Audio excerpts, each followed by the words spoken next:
Halo teman-teman, selamat datang di channel Pucin Novel Audio. Jangan lupa subscribe ya. Terima kasih. Episode 52.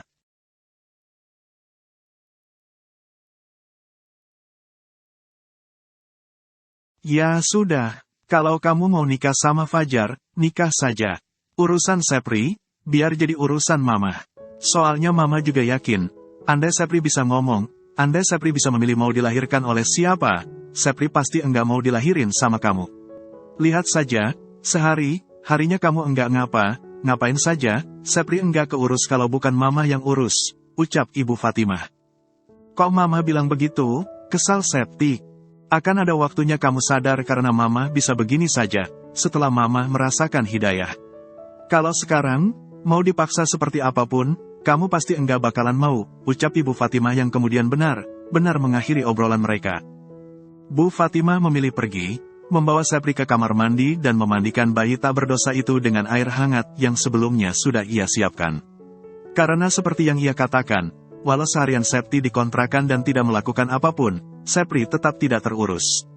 Popok sekali pakai yang Sepri pakai tak hanya penuh ompol, tapi juga yang ditumpuk dari pagi. Mulai besok Sepri ikut Mama. Mama yakin Sepri juga bagian dari rezeki Mama. Kamu mau ngapain terserah, daripada Sepri makin enggak keurus dan kamu bisa dilaporkan ke polisi. Mendengar itu, Septi langsung mendengkus sebal. Ia tetap bertahan duduk di kasur busa sambil melanjutkan berkirim pesan wa dengan Fajar, pria yang tengah membuatnya selalu kasmaran. Di kamarnya, Arum tengah duduk selonjor sambil memandangi perutnya yang sesekali dihiasi guncangan pelan.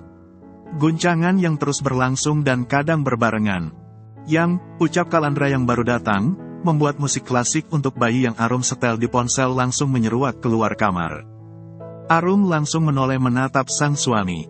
Cukup terkejut karena pria itu membawa salah satu taflon miliknya, tapi kehadiran Kalandra juga disertai aroma wangi khas roti panggang dan juga parutan keju. Arum yakin aroma wangi yang turut menyeruakan aroma bawang bombay, aroma daging sapi, paprika, jamur, lada hitam khas aroma pizza, bersumber dari taflon yang Kalandra bawa. Pizza taflon, yang aku bikin khusus buat kamu, enak, ucap Kalandra. Arum langsung tersipu dan berangsur menegakkan punggungnya menyambut kedatangan Kalandra yang juga langsung duduk di sebelahnya. Tapi masa iya, taflonnya sampai di bawah. Tanpa bermaksud meremehkan, Arum tetap tidak bisa untuk tidak menertawakan ulah Kalandra. Biar makin kerasa nuansa taflonnya, yang namanya saja pizza taflon. Awas panas, balas Kalandra yang meletakkan lap untuk dasar meletakkan taflonnya di nakas. Roti tawar yang disusun ya, terus disatuin pakai keju mozzarella, tebak Arum setelah melongok isi taflon yang tengah suaminya ambilkan untuknya. Kok kamu tahu? Kalandra heran menatap sang istri. Kan aku lihat, mas itu tuh. Oh iya, kamu kan koki dan sudah terbiasa masak.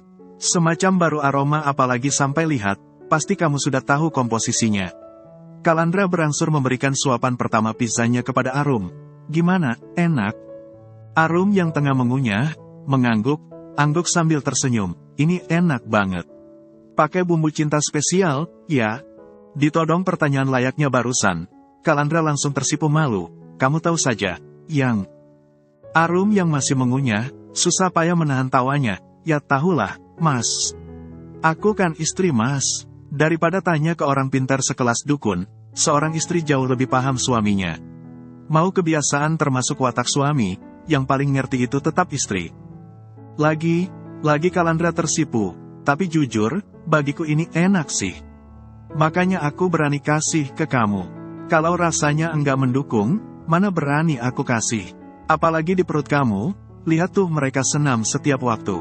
Di perut kamu berasa ada sanggar ya, yang, seperti biasa, sebelum benar tidur, Kalandra akan sibuk dengan perut Arum yang tak jarang sampai diguncang olehnya saking gemasnya. Yang benar saja jangan diguncang gitu dong mas, omel Arum masih menghabiskan sisa pizzanya. Di sebelah perutnya, Kalandra yang terbahak berangsur mendekap perut Arum.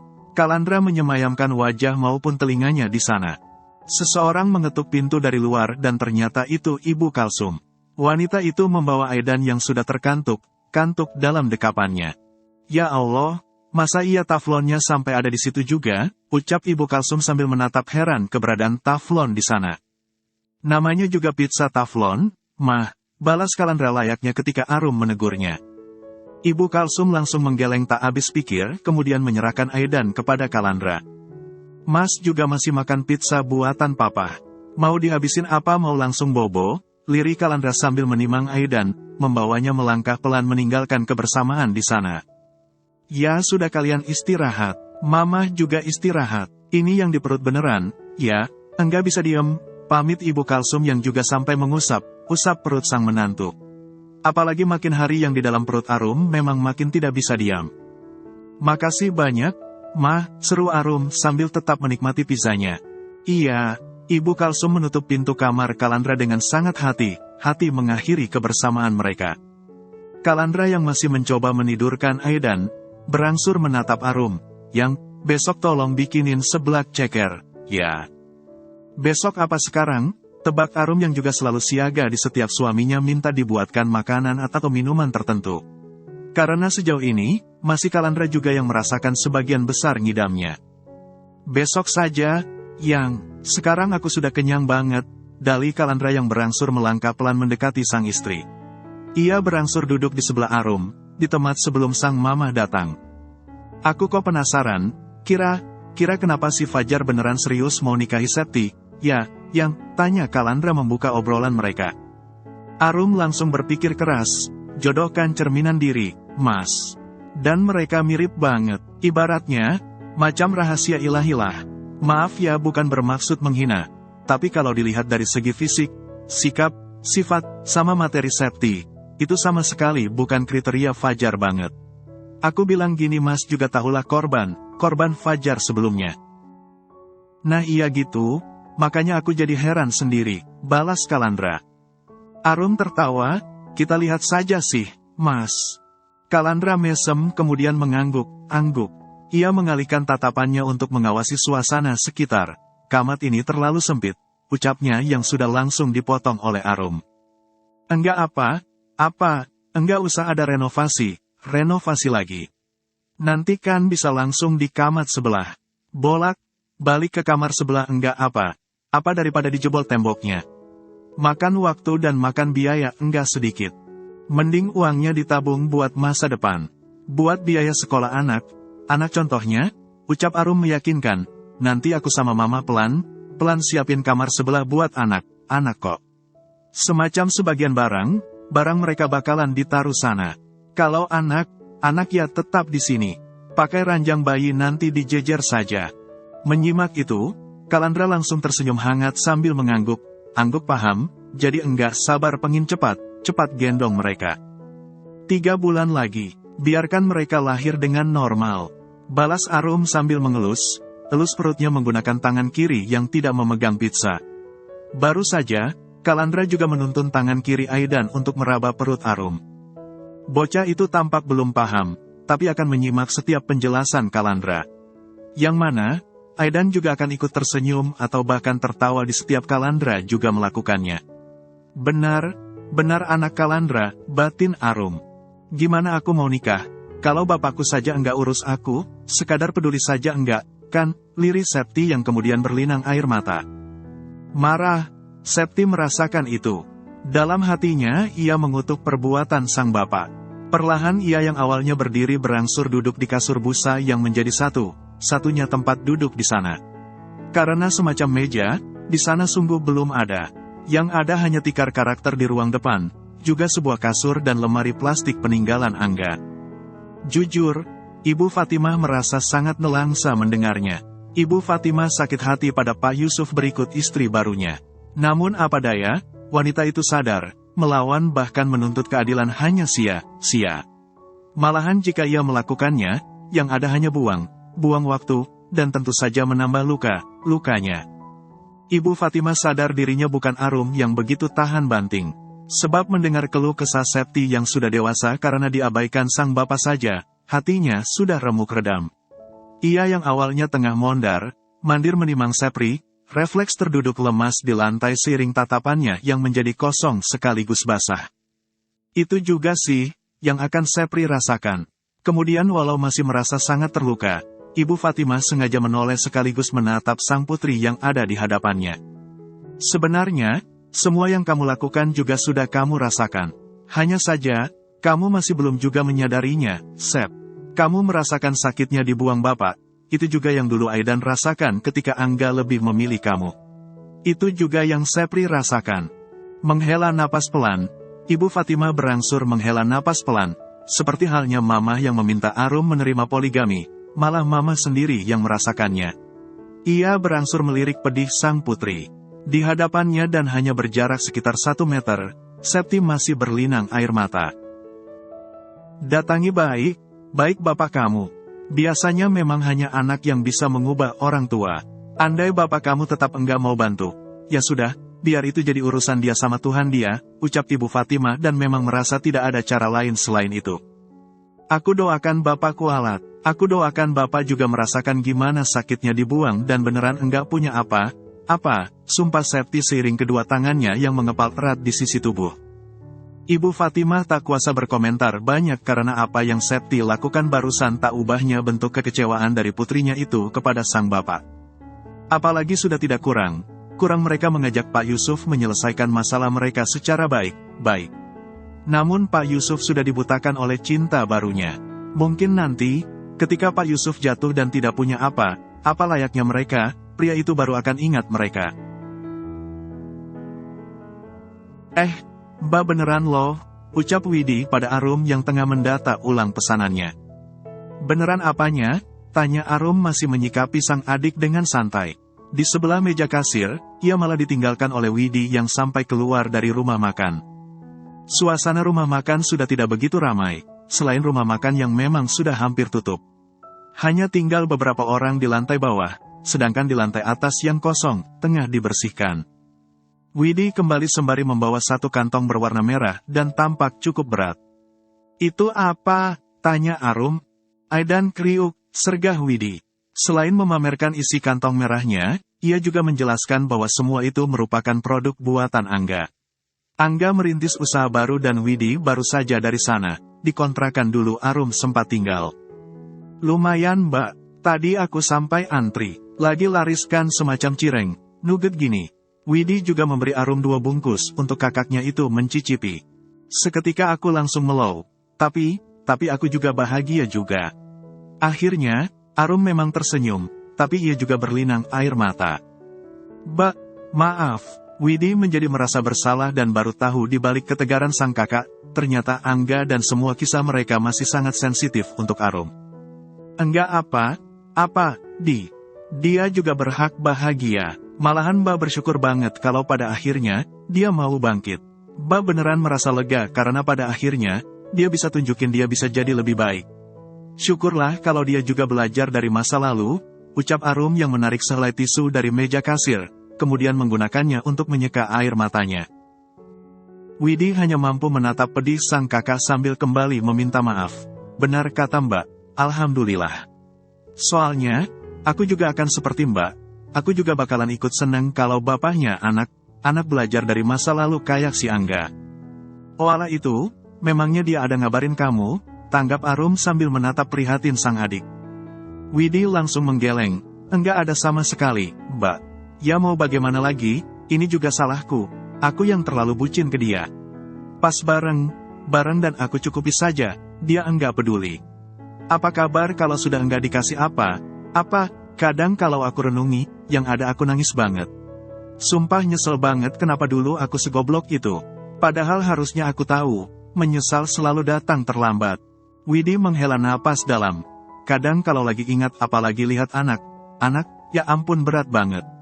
Aku punya 3 anak, masih kecil semuanya. 2 perempuan dan yang terakhir laki. Asal kamu ikhlas, asal kamu sudah melakukan yang terbaik, sadar enggak sadar, sebenarnya Tuhan sudah kasih balasan setimpal buat kamu, Enggak ada hasil yang mengkhianati usaha. Kamu disakiti Agus dan keluarganya. Tuhan langsung ganti dan kasih kamu bahagia dari hal lain. Yakin Arum sampai meraih kemudian menggenggam tangan kiri Widi yang tidak membawa nugget produk Angga.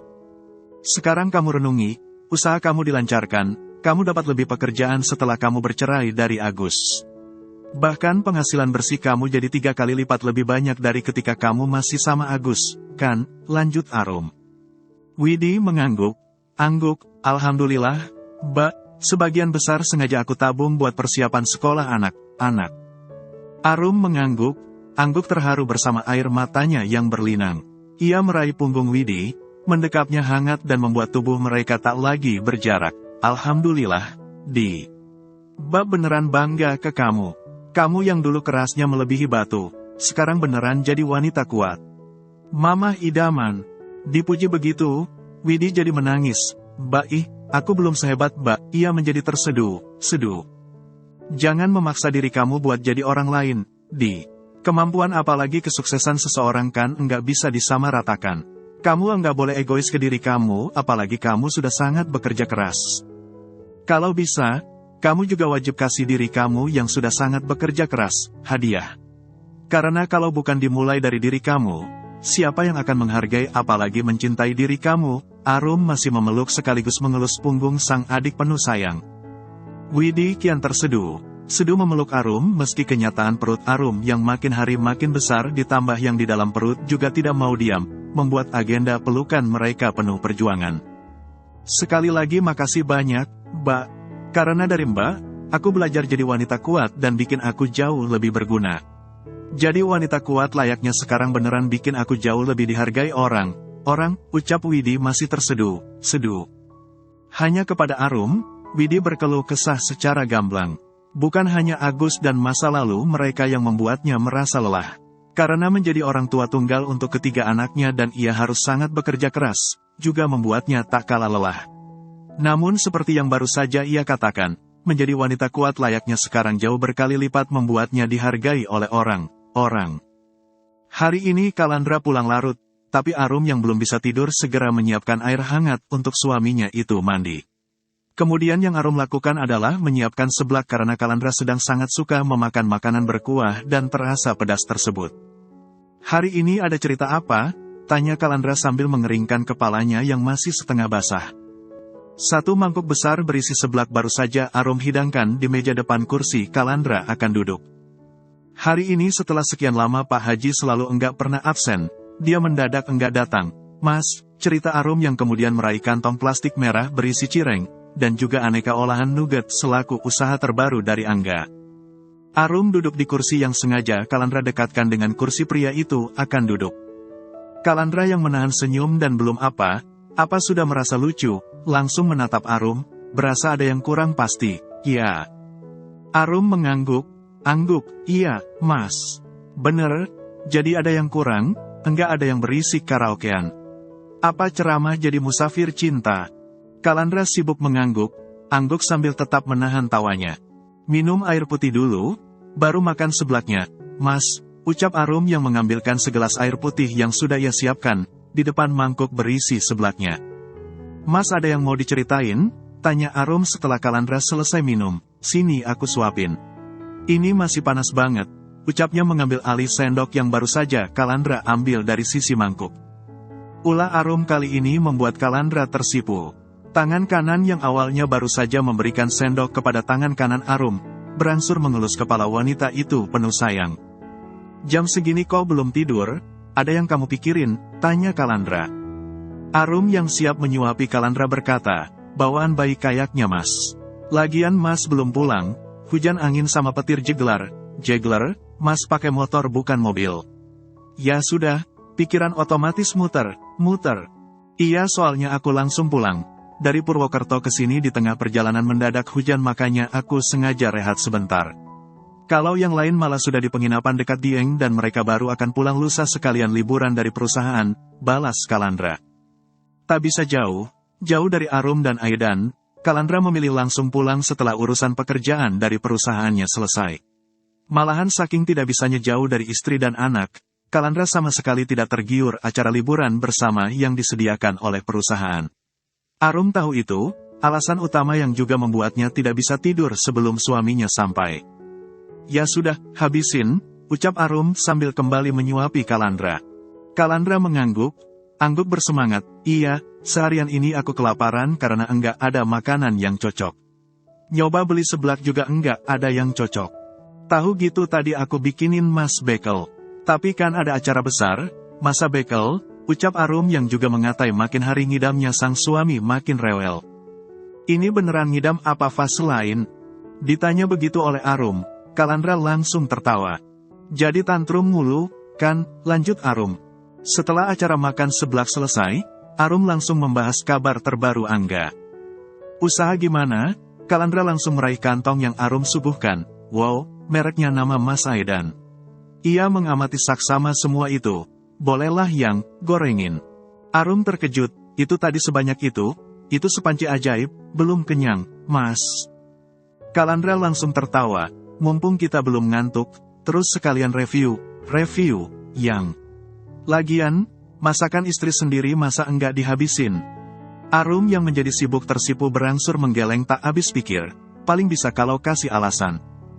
Kalandra langsung tersipu menatap istrinya, ini mau diapain biar rasanya jadi beda. Arum langsung diam, memangnya ada hadiahnya kalau rasanya sampai jadi beda. Besok aku libur, kita bisa jalan liburan, yakin Kalandra. Mendengar itu, Arum langsung tersenyum bahagia, ini semuanya mau aku goreng dulu, terus aku lumuri kocokan telur dan goreng lagi. Ya sudah, langsung eksekusi, ucap Kalandra bersemangat. Besok liburannya jangan lupa, todong Arum sambil berdiri dan membawa satu kantong produk Angga. Kalandra menyusul berdiri membawa mangkuk bekasnya makan. Daripada aku kan jadwal kamu jauh lebih susah diatur, yang. Tapi besok aku beneran mau liburan. Ini ngidam kayaknya, yakin Arum tapi malah membuat sang suami menertawakannya. Keesokan harinya, Arum dan Kalandra sungguh jalan ke pantai. Malahan, liburan mereka sampai disertai Ibu Kalsum dan Pasana. Seperti biasa, tidak ada yang tidak heboh jika mereka sedang bersama. Membuat kebahagiaan mereka terasa sempurna. Walau setelah sampai rumah, Arum mendapat kabar buruk. Widi mengabari mengalami kecelakaan ketika pulang dari rumah makan Arum untuk mengambil pesanan. Kamu ditabrak balik yang nabrak. Hah, motornya enggak sengaja digas. Gas sama anaknya, yang nabrak punya klinik di dekat sini. Bentar, Dokter Andri bukan? Arum yang langsung menelepon sang adik langsung sigap memastikan. Sudah, Mas Aidan sama Mbah saja. Papa sama Mama mau lihat Bibi. Yakin Ibu Kalsum masih ditemani sang suami melepas kepergian anak dan menantunya yang kembali pergi menggunakan mobil Arum.